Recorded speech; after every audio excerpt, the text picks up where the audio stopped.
Delta, please don't do that. All right, in this heated election year, many are hoping change will come from a new president. But our next guest is asking people to look somewhere else for change. Take a look. In our hearts, we know that division is tearing us apart.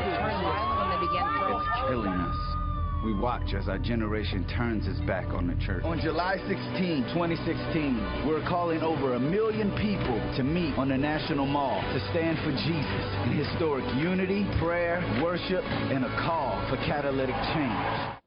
Well, Nick Hall is the founder of the Pulse Movement and Reset2016.com. He's also on the leadership board of the National Association of Evangelicals, and he's even been called the Billy Graham of the next generation. Thank you so much for joining us on this Easter Sunday. Yeah, it's a blessing to be here. Happy Easter. First, I got to ask you about that off the top. I mean, being compared to Billy Graham, the Billy Graham of the next generation, some are calling you. You've spoken to, you say, 3 million people over the last couple of years. Just being in that kind of company, how does that feel? You know, I'm just trying to follow Jesus. Billy Graham is obviously a hero of many people. I think the way that he brought people together, the way that he always talked about hope and life and kept the message on something that could unite. And so obviously anybody's going to be humbled and honored to have, you know, even be mentioned in the same breath as somebody like Billy Graham. Absolutely. And Nick, where did this idea come from? Where was it spawned? And what kind of change are you hoping for? You know, moments of historic change are often marked by historic gatherings. And so for us, we really believe that this is a time to shift the nation back to what matters. And so in generations past, there have been defining moments of faith. And so in the 70s, back in the 1940s, really throughout American history, there's been large gatherings for things that matter. You think of civil rights, you think of the women's suffrage movement. And so for us as a millennial generation, really wanting to stand for our own in our faith, we really have had this dream of saying, what would it look like on one day to rally the entire nation together, not around what we're against, and that's often what we get known for, but rallying people around what we're for and around the change that Jesus offers. You say the church is paying a price because young people associate faith and religion with politicking and arguing. Yeah. How do you change that for churches across the country? You know, I think it's really just us looking at resetting the message, you know, and that's really the whole idea for us, is that Jesus changes everything.